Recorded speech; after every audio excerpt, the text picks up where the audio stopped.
A história da educação física deu início há muitos e muitos anos atrás. Tudo começou quando o homem primitivo sentiu a necessidade de lutar, fugir ou caçar para sobreviver. Assim, o homem, à luz da ciência, executa os seus movimentos corporais mais básicos e naturais desde que se colocou de pé: correr, saltar, arremessar, subir em árvores, empurrar, puxar e muitos outros movimentos. Para que possamos entender melhor, vamos fazer o tour por alguns países que contribuíram muito para o avanço e a evolução da educação física. China. A educação física tem as origens mais remotas da história, 3.000 anos antes de Cristo, lá na China. Um certo imperador guerreiro, chamado Huang Ti, pensando no progresso do seu povo, pregava os exercícios físicos com finalidades higiênicas, ou seja, com finalidades de purificar, de manter a pessoa sadia, limpa, aciada. Assim também, finalidade terapêutica, né, com tratamentos terapêutico para doentes, além do caráter guerreiro, né? Naquela época, na China, eles eram treinados para a guerra. Índia. No começo do primeiro milênio, os exercícios físicos eram tidos como uma doutrina. O que é isso, professor? É um conjunto de ideias fundamentais a serem transmitidas, a serem ensinadas. Tudo isso por causa das leis de Manu, que é um livro, uma espécie de código civil, político, social e religioso.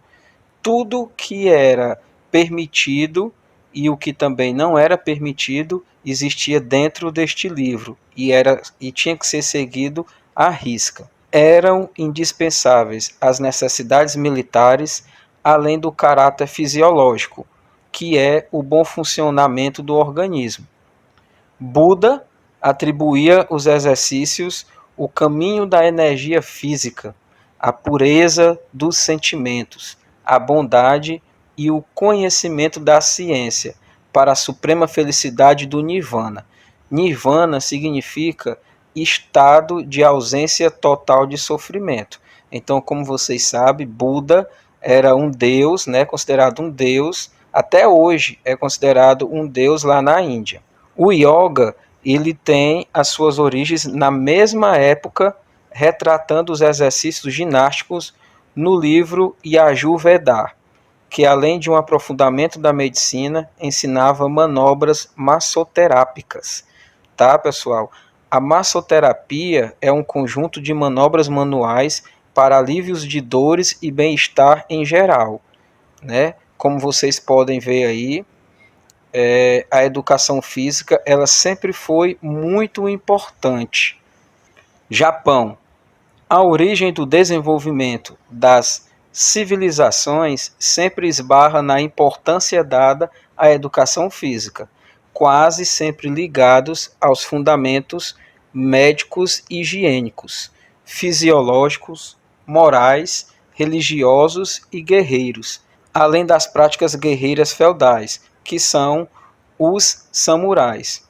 Quando se fala em um samurai, vem logo na mente de todo mundo um lutador, não é isso? Né? Com aqueles coletes e tudo. Inicialmente, samurai era um servidor civil do Império Japonês, né, com as funções de cobrar impostos e administrar terras. Na época existiam muitas lutas, muitas guerras por conta disso, por conta de impostos e por conta de terras. Né? Durante esse período do Japão feudal, o samurai ganhou funções militares e virou um soldado imperial, né? Um soldado da aristocracia imperial. Então, com o passar do tempo, os samurais também foram evoluindo, né? Na questão da luta. E não era qualquer pessoa que podia ser um samurai, tinha que ser uma pessoa alfabetizada. O mais interessante é que os samurais eles eram muito intelectuais, eles eram muito inteligentes, além de bons lutadores. E aí, turma, vamos ficando por aqui neste tour. Na próxima aula, nós faremos uma aula prática e daremos continuidade a esse tour pela história da educação física em uma outra oportunidade.